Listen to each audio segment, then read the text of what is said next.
Hello दोस्तों, नमस्कार। स्वागत है आपका हमारे यूट्यूब चैनल झारखंड टॉपिक्स में। जय जवाहर, जय झारखंड। आज हम लोग डिस्कस करेंगे Vidyasagar paper VVU Hazaribagh semester third season 2023 से 26 के लिए MDS थर्ड पेपर हिस्ट्री का।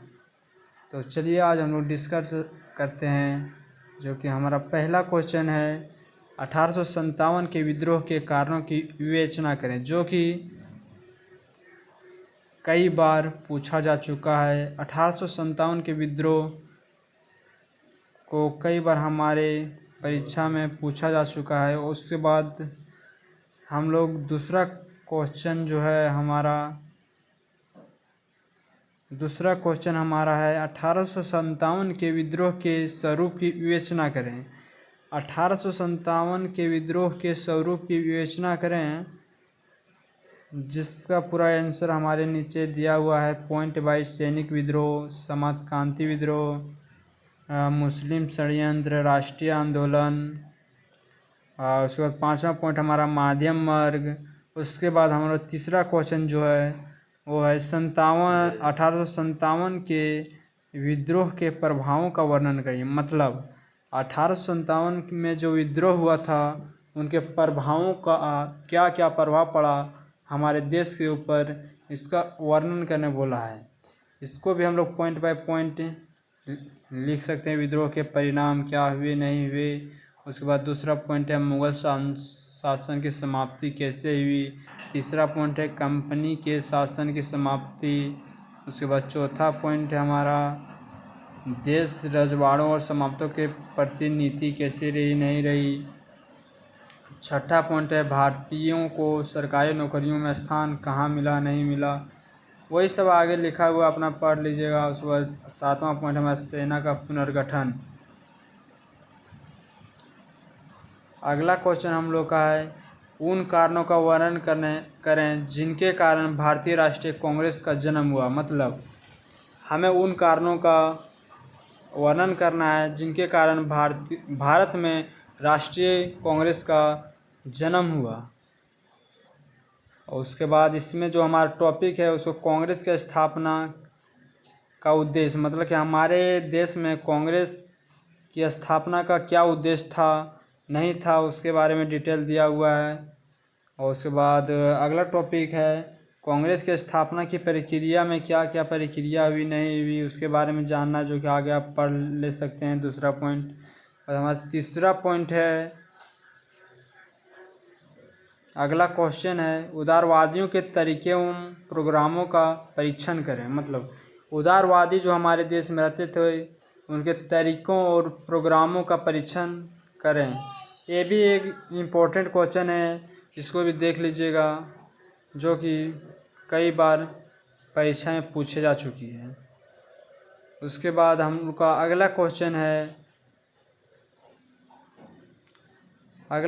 है उग्रवादी आंदोलन के उद्देश्य के कारणों का वर्णन करें। मतलब उग्रवादी जो आंदोलन कर रहे थे उसके क्या उद्देश्य थे, कैसे उनका उदय हुआ। उग्रवादी आंदोलन के उदय के कारणों का वर्णन करें। उग्रवादी आंदोलन के उदय कैसे हुआ, उसका क्या कारण था, उसी के बारे में जानकारी लेना है। जिसका पहला टॉपिक हम लोग है भारतीय परिषद अधिनियम 1882 के प्रति असंतोष।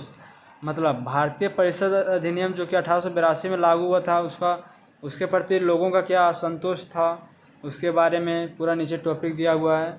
और दूसरा टॉपिक है असामान्य जन कष्ट एवं दैवी आपत्तियाँ। असामान्य जो जनता के बीच में कष्ट होता है, दैवी आपत्तियाँ, उसके बारे में फुल डिटेल है। तीसरा टॉपिक है लॉर्ड कर्जन के प्रति प्रतिक्रियावादी शासन। मतलब लॉर्ड कर्जन जो कि हमारे जनरल थे उसके प्रति शासन में क्या क्या हुआ, नहीं हुआ, उसके बारे में है। उसके बाद हमारा पांचवा टॉपिक है विदेशों में भारतीयों का अपमान। जो लोग भारत के विदेश में जाकर काम करते थे उन लोगों का कैसे अपमान हुआ, नहीं हुआ, उसके बारे में हमारा। छठा पॉइंट हमारा आंतरिक घटनाएं एवं परिस्थितियां। मतलब हमारे अंदर क्या क्या आंतरिक घटनाएं हुई और कैसे परिस्थितियों का सामना करना पड़ा, छठा टॉपिक हमारा है। उसके बाद 7वां टॉपिक है विदेश नीति। विदेश में क्या क्या नीति अपनाई गई, उसी के सब बारे में डिटेल। 8वां टॉपिक है हिंदुओं में धार्मिक जागृति। हिंदुओं में धर्म के प्रति क्या जागरूकता हुई, उसी के बारे में 8वां टॉपिक में हम लोग का विवरण दिया हुआ है। 9वां टॉपिक है नरमवादियों के राजनीतिक भिक्षावृत्ति के प्रति उम्र असंतोष।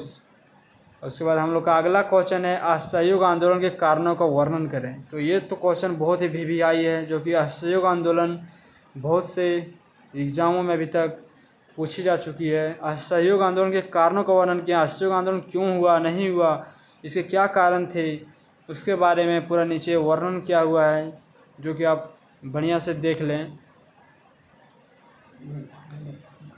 असहयोग आंदोलन का कार्यक्रम कैसे हुआ, नहीं हुआ, ये टॉपिक वाइज दिया हुआ है। विदेशी वस्तुओं का बहिष्कार 6ठा टॉपिक है। 4था टॉपिक शासकीय अदालतों का बहिष्कार। उसके बाद अगला क्वेश्चन हम लोग का है, अगला नहीं, जैसे असहयोग आंदोलन का प्रारंभ कैसे हुआ, नहीं हुआ, इसी के बारे में पूरा डिटेल देख लीजिएगा। ये बहुत ही वीवीआई क्वेश्चन है, जो कि कई बार एग्जाम में पूछी जा चुकी है। और अगला क्वेश्चन है पाकिस्तान आंदोलन का वर्णन करें। पाकिस्तान आंदोलन का वर्णन करें अथवा पाकिस्तान के निर्माण संबंधी परिस्थितियों की विवेचना करें। तो ये तो ठीक है, इम्पोर्टेंट ये भी है। तो अगला क्वेश्चन हम लोग का है 1930 के सविनय अवज्ञा आंदोलन का संक्षिप्त वर्णन करें। ये बहुत ही वीवीआई क्वेश्चन है। सविनय आयोग आंदोलन, जैसा कि आप लोग को पता होगा, पढ़े होंगे, तो बहुत ही इम्पोर्टेंट, कई बार पूछी जा चुकी है एग्जाम में। इसको भी टॉपिक अनुसार नीचे पूरा संक्षेप में बताया गया है, जितना हो सके पढ़ लें आप लोग, बहुत ही इम्पोर्टेंट है एग्ज़ाम की नज़र से, व्यू से। उसके बाद हम लोग का अगला क्वेश्चन है 1942 के भारत छोड़ो आंदोलन पर प्रकाश डालें।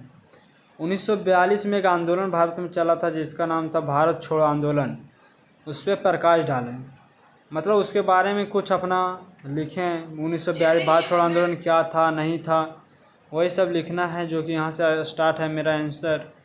तो उसको भी हम टॉपिक बाई टॉपिक, जैसे भारत छोड़ो आंदोलन 8 अगस्त 1942 को स्टार्ट हुआ था और 18 चलते गया। उसके बाद बहुत से हुआ। भारत छोड़ो आंदोलन शासन के कठोर दमन के कारण टिक सका। शासन की कठोर दमन नीति, नेतृत्व का अभाव के कारण भारत छोड़ो आंदोलन बहुत टिक ना सका। नहीं टिकने का कारण यही था, आंदोलन के संगठन एवं तैयारी का अभाव था और सरकारी कर्मचारियों ने शासन को पूरा समर्थन प्रदान किया था। शासन का एक आरोप था कि कांग्रेस की मांग और प्रस्तावों ने वार्ता का मांग बंद कर दिया था। यही सब रीज़न था, जो कि आप पूरा नीचे दिया हुआ आप लोग पढ़ सकते हैं। उसके बाद हम लोग अगला क्वेश्चन है इंडियन नेशनल आर्मी INA पर एक निबंध लिखें। इंडियन नेशनल आर्मी, जो कि आप लोग को पता है, उस पर एक निबंध लिखना है, क्या है नहीं है, जो कि नीचे पूरी लिखी हुई है। आप लोग बढ़िया से पढ़ लें ताकि कोई दिक्कत ना हो एग्ज़ाम में। उसके बाद हम लोग का अगला क्वेश्चन हम लोग का है, जो कि है भारतीय स्वतंत्रता संग्राम में सुभाष चंद्र बोस के योगदान का मूल्यांकन करें, जो कि बहुत ही वीवीआई क्वेश्चन है। स्वतंत्रता संग्राम जो कि भारत में बहुत दिनों से चला था, उसमें सुभाष चंद्र बोस के योगदान का मूल्यांकन करें, मतलब उसमें सुभाष चंद्र बोस का क्या योगदान रहा, नहीं रहा, उसके बारे में डिस्कस करना है, जो कि नीचे पूरा दिया हुआ है। उसके बाद हम लोग का अगला क्वेश्चन जो है वो है क्रांतिकारी के विकास का क्या मूल्यांकन है। मतलब क्रांतिकारी, जो कि जैसे सुभाष चंद्र बोस से क्रांतिकारी, खुदीराम बोस से क्रांति, उसके विकास का मूल्यांकन करें, क्या क्या विकास हुआ, नहीं हुआ, उसके बारे में मूल्यांकन करने बोल रहा है, जो कि पूरा नीचे हमारा आंसर दिया हुआ है। आप लोग बढ़िया से पढ़ लें ताकि किसी प्रकार को कोई दिक्कत ना हो आपके एग्ज़ाम में। उसके बाद हम लोग का अगला क्वेश्चन है वीर सावरकर के स्वतंत्रता आंदोलन के लिए किए गए प्रयासों का प्रकाश डालें। वीर सावरकर जो कि एक बहुत बड़े स्वतंत्रता संग्राम के नेता थे, उनके आंदोलन के लिए किए गए प्रयासों ने क्या क्या प्रयास किया स्वतंत्रता आंदोलन में, उसके बारे में हम लोग को लिखना है। तो आप लोग जैसे पता है वीर सावरकर का जन्म 28 मई 1883 को महाराष्ट्र के नासिक में निकट भंगूर गांव में हुआ था। उनके माता पिता मध्यम वर्ग परिवार के थे। माता राधाबाई धार्मिक प्रवृत्ति की महिला थी। और उसके बाद इसके बारे में आगे पूरा हम लोग का जीवनी है जो कि आप लोग पढ़ लेंगे। उसके बाद पढ़ने में तो हम पढ़ देते हैं लेकिन लंबा वीडियो बन जाएगा जो कि अच्छा नहीं रहेगा। सिर्फ क्वेश्चन बता दे रहे क्या क्या वीवीआई है नहीं है, जो कि एग्ज़ाम में कई बार पूछी जा चुकी है। उसके बाद हम लोग का अगला क्वेश्चन है, शहीद भगत सिंह के स्वतंत्रता आंदोलन के लिए किए गए प्रयासों पर प्रकाश डालें। जैसे मैं पिछला क्वेश्चन हम लोग का था प्रकाश डालें, इसी प्रकार इस बार भी है शहीद भगत सिंह जो कि बहुत बड़े स्वतंत्रता आंदोलन के एक भावी नेता थे, उसके क्या क्या प्रयास थे स्वतंत्रता आंदोलन में उस पर नज़र डालने बोला है। तो क्या क्या प्रयास किए नहीं किए।